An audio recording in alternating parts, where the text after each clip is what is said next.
Well, hey, good morning and welcome to Coffee with the Pastor. My name is Ben and I'm here with Pastor George Dakin from Wabash Church. Hello, Pastor George. Hello, Ben. How are you? Hey, I'm good. How are you doing? Doing just great. What do you have in your mug this morning? Hey, you know what? I've got the old standby, just straight coffee with a little bit of cream. I am a black coffee man with no cream, no sugar this morning. You are a tougher guy than I. I don't do it for toughness. I just do it for the caffeine. Well, Booster shot. Well, we're going to answer a few questions today from our viewers. We did this a week and a half ago, and we had some viewer questions that I promised we would answer. You ready, Pastor George? Let's make good on your promise. All right. Well, the first question comes from Debbie Taylor. And Debbie asks, what was your favorite subject in high school? Wow. Favorite subject in high school? Well, as you know, we didn't have recess, so that's off the books. I would say I would come at that from two different directions.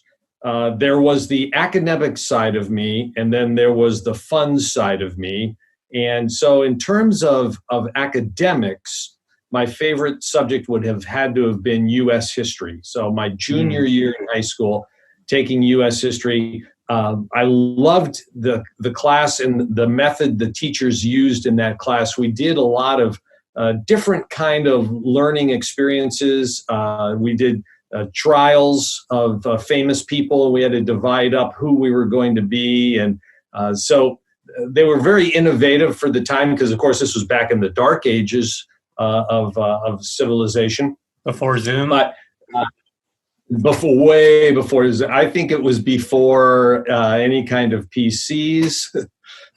So anyway, that was my favorite topic and still is a favorite topic of mine. I love U.S. history, especially the Civil War era. I'm just a geek that way. So that was my favorite academic class. But my favorite class overall, just in terms of the fun of being a student, would have to have been drama. I had drama for 3 out of my 4 years. And in a sense, we kind of didn't do a whole lot in the class, so that might have been part of the appeal. But also, it was just a lot of fun. We did a number of different presentations on campus, and I was part of a group of improvisational comedy folks that were able to leave campus once a week and go to elementary schools and put on improvisational comedy shows. So, of course, what was great about that was not so much the doing of the drama, but it was that we got out of class and we were able to spend the entire day out running around when everyone else was in class. And it was completely sanctioned by our drama teacher. So that obviously was a lot of fun. But really those two, drama and U.S. history. Were you ever in any stage productions, like a musical or some kind of play? Not musical. Got nowhere near musicals. No, I take that back. I was in Bye Bye Birdie. And that was a musical, but I had a very small and non-singing role. But yeah, I was in The Matchmaker. Matchmaker was actually Hello Dolly without music. And I was in The Lottery, which was kind of a heavy, almost post-apocalyptic kind of play. And then was in a small production of Odd Couple. So does your mom have any footage of any of this that I could, give her a call, maybe surprise you on a birthday? Sorry, none of that exists. There's one still picture in my yearbook from Bye Bye Birdie and from The Lottery, and I think that's about it. And that's buried somewhere in my garage. If you want to come look for the yearbook in the garage, you're welcome to, but you may not come out alive. So. Yeah, my favorite class was the steel drum band. Believe it or not, we had a class where we played steel drums, and I did not have dreadlocks, but we would take these little metal mallets with a piece of silicone on the end and just bang on these drums with the notes written in little spots. It had different spots with an A sharp or a C just welded in each part on the steel drum. and you just kind of bang on it like a xylophone. And we would play at proms, folk life festival, and even elementaries and things like that. It was fun. Gave me no skills for later in life, but it was a lot of fun. Well, you've given away a secret, because I always wondered how they knew where to hit the drum to get those certain keys and certain tones. So, boy, that secret's blown. So. Glorified xylophone, I tell you. But those instruments are super expensive. They're a few $1,000s for each drum.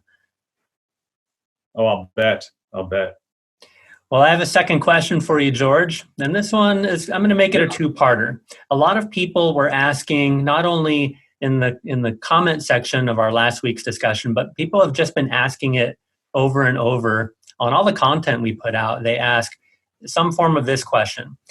After the coronavirus quarantine is over and we're back on campus, are we still going to do this online church stuff? And now let me divide it into two parts, because there's the midweek content that we do and there's the weekend service that we do. So let's talk about the midweek content first. Do you foresee us continuing to do this sort of thing when we're back on campus? I would really love to, because I think what it does is it helps people just stay connected. I mean, most importantly, stay connected with their faith, but also stay connected with the church and with what's going on around here. And especially because I don't know how quickly everything's going to bounce back in terms of the church calendar and the church schedule. So this would become a great way to stay connected that way, because we may not get right back into men's Bible studies and women's Bible studies and youth groups and so forth. But this would be a way to stay connected. Plus, I think it just gives us another opportunity for a little more input, because, again, I don't think our transition back to normalcy, whatever that's going to look like, is going to be anything that's very rapid. I think it's going to be very slow and kind of a gradual ramp up. And because of that, I think these kinds of dialogues and moments, whether it's like interviews like this, or whether it's the devotionals that you and Anthony and myself have done, just another way, I think, to stay connected and to stay together as a family and continue to connect. So I would see those continuing on. Now, those midweek devotionals that you and I and Anthony have done, I know, speaking for myself, those take a lot of time to prepare. And I've had that time because my regular programming was discontinued. But once those normal things return in full force, how are we going to carve out time for this midweek type of stuff? Do we have to stop doing some old things in order to continue to do some of this stuff? Or are you just going to try and fit it in? Or maybe are we just going to do less of it? How do you see this happening realistically?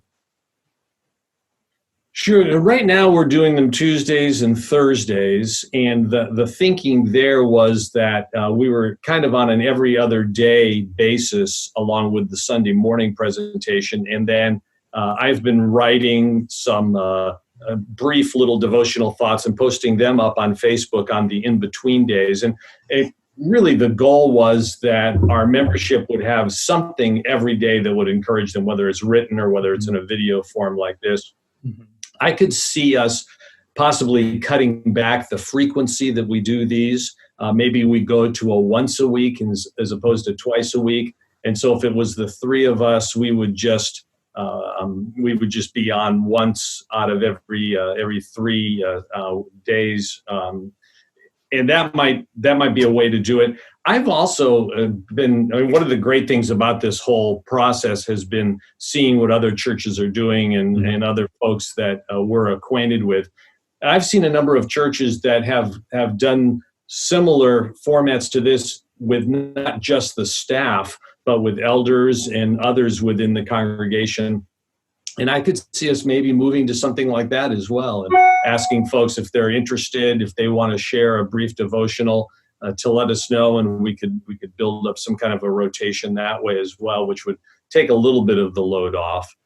Yeah, I'm all for it, and I do see the creativity that we're putting into it, and other churches. And I think before this pandemic, most churches were using social media midweek as a billboard advertisement service where all we were saying was, hey, see you at church this weekend. Hey, don't forget to register for this potluck. Hey, come to this special event. It was all advertising. And this isn't advertisement media, it's social media. And we really were doing people a disservice by not being very social on social media. And I think finally churches are learning how to do this right. And we're putting content up that is engaging people socially. We're eliciting comments. We're asking for people to engage in spiritual practices and engage in prayer. And we're trying to think of different ways to do Christianity over these airwaves, as opposed to just advertise to everyone, hey guys, come to campus, come to the next thing, come on out. Because we can't. We have to innovate in light of the situation that we're in. Yeah, I think you're right on with that. And again, I think that's been one of the positives. One of the things that you hear a lot of talk about is what has come out of this that has been good. And I mean, again, if we're believers in the fact that God works things out according to His plan and His sovereignty, and that there is a benefit in that for us because God is a good God, Mm-hmm. then I think finding the good in these things is really crucial. Otherwise, you could get really depressed if you really started to stop and think about all that isn't working. But how does God want to redeem those things, and how does He want to use us to redeem those Mm-hmm. things? Mm-hmm. Yeah, I look at how the church was stuck in Jerusalem, really. That's where Jesus died. That's where his followers and believers were at. And they just kind of did church there for a while. And then they got persecuted and they had to leave. Mm-hmm. And then that's when Christianity started spreading. But without being forced to leave your comfort zone, we might still just be a local faith in Jerusalem somewhere without something coming along and kicking us out. And maybe this pandemic is God's way of saying, hey, your campus is unavailable right now, and you need to get out there, maybe through the airwaves, maybe through other means, but try and do these spiritual practices and engage people in faith where they're at. And where people are at is on Facebook, on YouTube, and on these various places. We've been absent because we've just been dependent on asking people to come to us.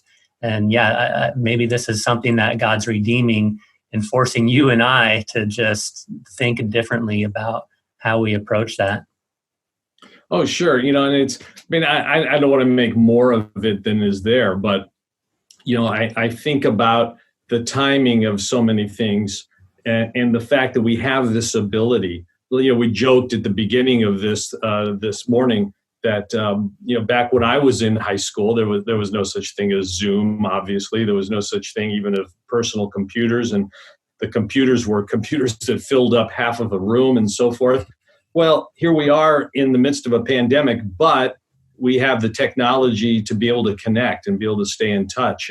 The whole aspect of the Roman roads and having them be completed at the time that Christianity is becoming more and more spread, and the ability to spread it is there. The Pax Romana and the fact that there was a relative peace about the country, allowing the spread of Christianity. God doesn't do anything by accident. There are no surprises with God, and God didn't sit back and scratch his head and think, oh my gosh, wow, boy, that came out to be cool. We have Zoom at the same time we have a pandemic. Wow. Right. Nothing took me by surprise. Yeah, and then when the Protestant Reformation came along, that Reformed movement really spread because of the printing press, and that was a major shift in technology that allowed the spread of the gospel, Bibles to be printed, new ideas to go forth. And this is another opportunity for us This is the internet. These airwaves might be the biggest communication shift since the printing press. And I'd love to see Christians, even you and I, take more advantage of it as a result of being forced to in this pandemic season. Yeah, and I think it's worth reminding ourselves of that because there is so much unknown still in front of us. You know, when does this phase start? When does this phase start? What's going to happen? How are things phased back in and so forth? Again, it can be really tempting to throw up your hands and say, well, I just can't figure this out. This is just beyond me. And so I'm just going to be depressed and be dejected because I can't figure all that out. Well, look at how God works and look at how God's timing is always perfect. It's going to be no less perfect with things in the future. It's just a matter of waiting on Him and hearing from Him and asking Him for that wisdom and discernment to know what's the best step and when's the best step. Mm-hmm. Yeah, I agree with all that. Let me talk about the second part of this question, is the online church service aspect. Do you see us continuing to do that when everyone's back on campus? If not, why not? And if so, how? Well, let's talk about first, just if, do we even do that? I believe so because I can't imagine going backwards. Even though I'm not saying that being in the sanctuary would be going backwards, but it seems to me that when we return to, again, whatever normal looks like of being in the sanctuary and worshiping together, it seems like to abandon what we've been doing would be a backward step. It forced us to have to come up with the how-to. We got that figured out thanks to God giving to us some very talented people. And so because of that, we were able to accomplish our goal, which is, what's that? I said, not me, someone else, other people. I was referring to you, actually. The things that we've been able to do because of you and Anthony and Bo and obviously ultimately God putting all of those people here at the right place at the right time. To not do that any longer, to me, feels like a little bit of an abandonment, especially for some of our church members that even when we are back, whenever that time comes, they may feel as though they're not comfortable in coming back right away. It would feel like an abandonment to me if we cut out what we're doing with the streaming and just went to an on-campus type of ministry. So I guess I can't see us not doing it in the future. Second part of the question is the tougher part of the question, and that is the how-to. I think it would be funny if folks could come in and see what the sanctuary looks like right now in the midst of our taping, because it looks pretty rough with the table sitting in the center aisle and a couple folding chairs and wires and lights and all of that kind of stuff. And so for us to continue doing what we're doing and also being there on a Sunday morning, I think is going to necessitate some equipment and some design changes, not huge structural things, but cameras and lights and being able to reposition those so that they're not an obstacle to people being in the pews on Sundays. So that's going to take some doing. But again, I don't think any of that is not doable. It's just going to take some planning and some thinking through. Yeah, it's definitely possible. And I remember back in 2017, maybe 18, when Facebook Live video became a thing at first, and they really started promoting for people to start live streaming, well, everything. And churches said, so wait, it's free to stream our service over Facebook. This is great. So all these churches, even ours, we got a camera, we put it on a tripod, and we filmed the service and streamed it live for the world to see. And it was a single camera. Most churches did it at the back of the sanctuary and zoomed way out. And it really just didn't make for quality TV, quality viewing. And if you look at our viewership, it was pretty dismal, like in the single digits for viewership. And a lot of those viewers would watch for 3 seconds or 30 seconds and then click away. And I think a lot of churches were finding that and moved away from doing Facebook Live. And really the only churches that hung on to live streaming or even producing an online service were the bigger churches, because the viewers just weren't there, and the quality, it wasn't quality. And so I think if we were to do this again, we would have to do more than just a single camera at the back of the sanctuary.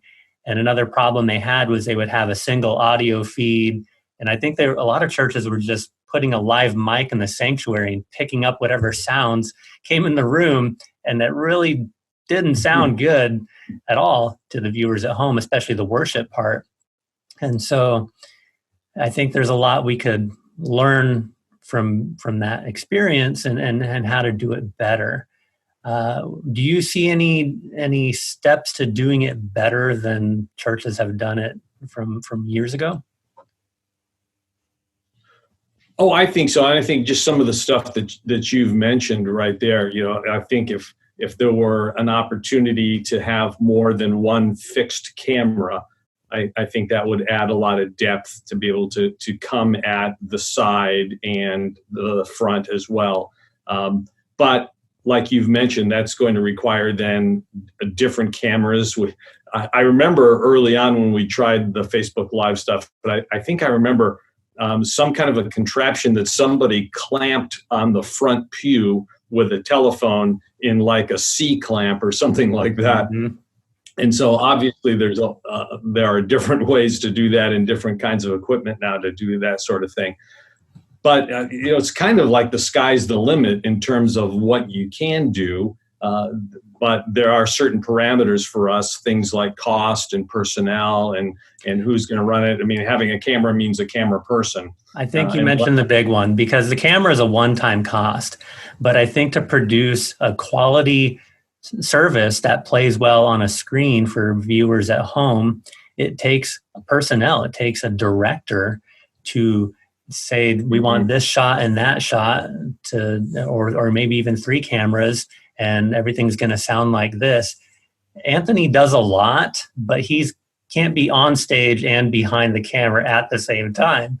And so it would definitely require, if you want more production, it would probably require a greater cost. I know that these bigger churches that do this have media techs on staff. They have online pastors actually who are ministering to the people in the comment section, because they're treating it like a second or a third campus.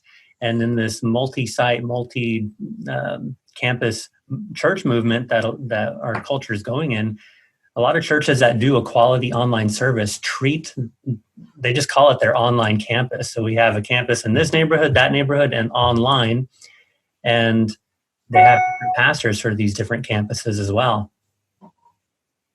Yeah, and again, I think what's important for us is to make sure that we keep reminding ourselves of the why, because it can be very distracting to start to think, okay, and then we could do this and we could do this, and boy, then if we did this, and I think all of it is fun and all of it is kind of exciting and somewhat cutting edge. But I think we need to step back continually and ask ourselves, okay, what's the purpose of this? What is it that we're trying to achieve through this?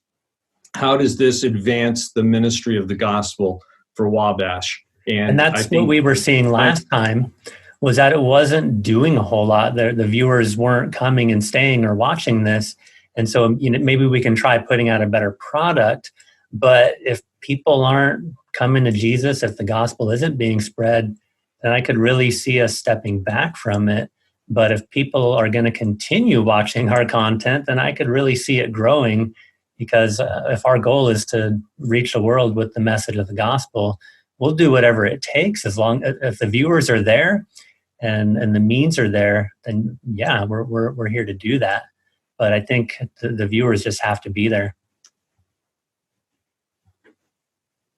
Oh, sure. And yeah, again, it comes back to our purpose. Our purpose when we began in this era was we can't meet together. We don't want to forsake the meeting together. So let's go with this kind of format. If that gets fixed in a sense, then I think we redefine our purpose. Our purpose now is not to pull everybody together because we can't meet. I mean, obviously this is looking in the future, but it's what is our purpose then? Well, can we continue with a different purpose, and that is the spread of the gospel, the ministry to members of our church that can't get out or don't feel comfortable getting out, and so forth. So, yeah, I think it's a simple process to redefine that, and I think overall it would be a simple process to refine what we're doing. Again, it's just going to come back to cost. It's going to come back to personnel. It's going to come back to the purpose for why we're doing it. But I don't think any of that is insurmountable. Not insurmountable, that's for sure. I want to talk about the same subject, but on a different note. You and I have had to relearn how to do church for a different medium. When you're in person and you're on stage with an audience, you do church a certain way. And when you're talking to an audience at home, you do church slightly different. I was wondering if you could just tell us a couple things that you have done or had to do differently now that you're talking to a camera, not to an audience. Yeah, it really is a completely different feel. Somebody made the comment the other day that it was something along the lines of wanting the funny George to come back, and that they had found, and this was they were not being derogatory at all. They're simply saying the way the message is delivered is different now, and I find that as the deliverer, if you will, of the message, that it feels different. There is. And I hate to use this phrase because it sounds so overdone, but there is an energy. There is yeah, that's true. I don't know a better word than that for when you're speaking to somebody live. I mean, even now, because I'm getting a response from you as you shake your head and so forth. So that's completely different than just me and the camera and a monitor over here. And because of the lights, I can't see Bo and whoever else, Michael or Jessica or whoever is doing the slide work. So there's no interaction there. There's no reciprocal response from them. So it really is different. And if you have something funny, you don't get that laugh. I'm missing Ron Montgomery. I don't have Ron's laugh when I make jokes. And so it really is a different feel. Doesn't mean that God's any less present. Obviously, it's His word, and His word goes forth. But it is a different feel without folks there in the congregation. Yeah, I've found there's a big difference between producing online content for an online service and just filming your live service. Those are a world apart. And even just, when you're in person, I'm addressing the audience. I'm working the crowd. I'm getting their feedback and working off of that. With a camera lens, you can't really tell it a joke and have it laugh back at you. I don't even know whether to pause to let people at home laugh, or if they're just staring awkwardly back at me.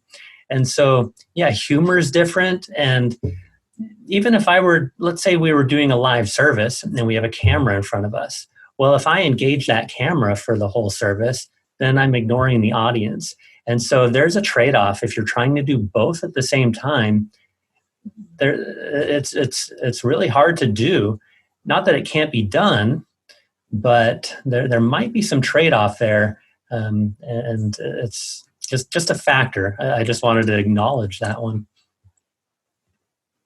Oh, sure. Yeah, and I think, too, one of the things I enjoy in preaching is actually making eye contact with people.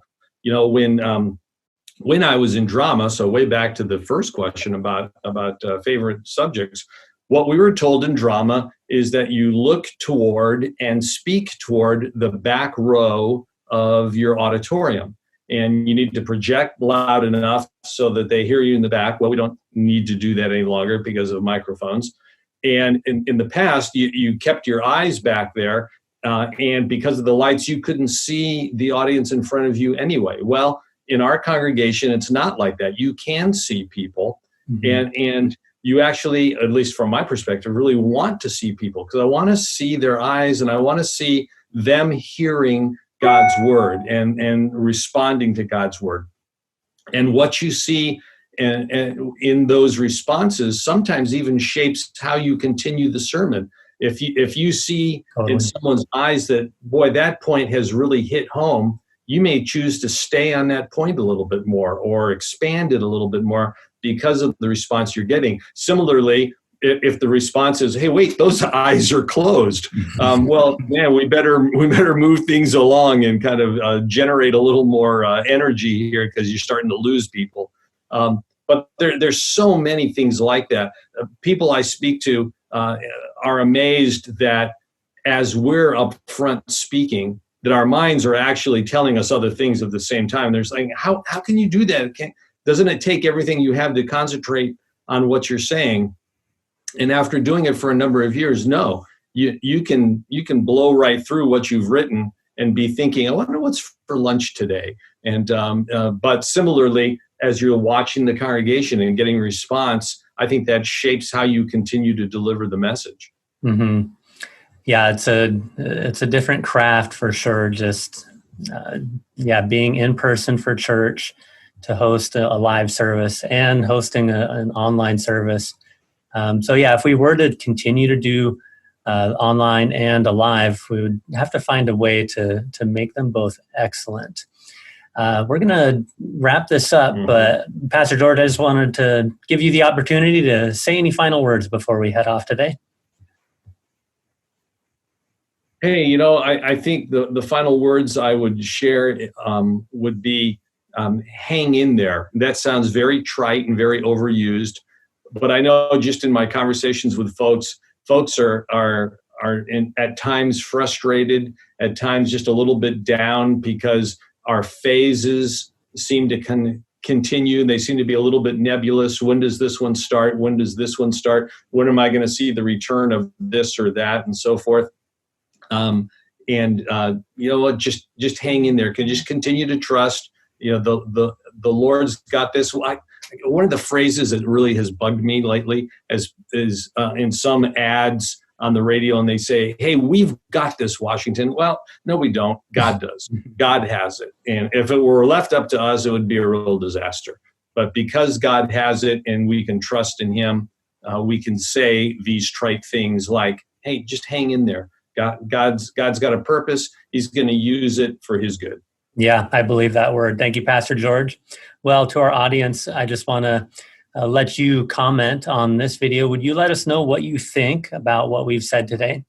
Would you please put some further questions for us to discuss next time? It doesn't have to be related to this topic. Could be about anything else you'd like to hear.